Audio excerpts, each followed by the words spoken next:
Hey guys, Scott McConnell here for Tips and Tricks with Scott for Distance CME. I have a couple of interesting ones this week. So let's start with pulse ox. If you have one of those pulse ox probes that you have to squeeze to open to get the patient's finger in, and you have a pediatric patient, there's a couple of things you can do. First one, put 2 or 3 fingers of the baby's hand into the pulse ox probe. If that doesn't work, try turning the probe backwards, opening it up and put the child's finger in there. If that still doesn't work, thumb or big toe. Remember, the way a pulse ox probe works is you need a pulsatile blood flow through a capillary bed in order for this to read correctly.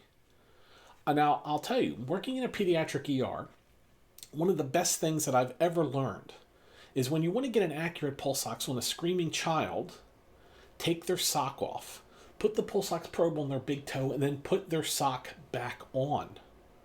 Eventually they forget about it, and then once they calm down, you now get an accurate reading. So that does work pretty well. I've seen a lot of comments on Facebook and other places about writing vital signs on your glove. Now, I have found that that is definitely not a good idea. I write down vital signs, and trust me, in the beginning of my career, we're talking 1990 here, I used to do that. Well, your hands become contaminated. I get to the hospital, I take my gloves off. Well, there's all my notes. They're gone. So I found 2 or 3 inch medical tape, a piece or two across your thigh, and write the notes there. That usually works out pretty well. Of course, some people carry a little notebook. I try to not pack a lot of things into my pockets. It just makes me uncomfortable. I've read a couple of good ones that talks about keeping a towel or two on the stretcher.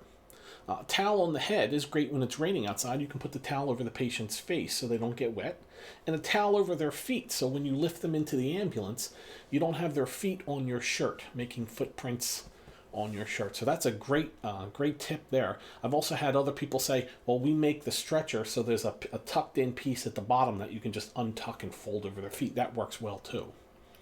Lastly, for those calls that, let's just say, when you walk into the scene and the smell is, right? Trust me, spend $1 or $2, go to the drugstore and buy a jar of Vicks. You know, Vicks Vapor Rub, that stuff you rub on your chest when you're congested. It has a lot of menthol and eucalyptus, that kind of stuff in there.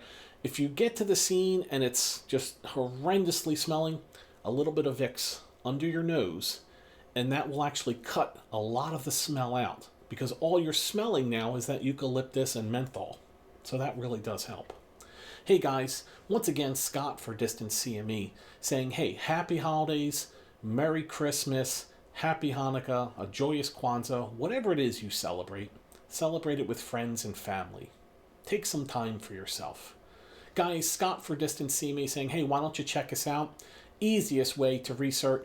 We literally do more classes per month than any other organization.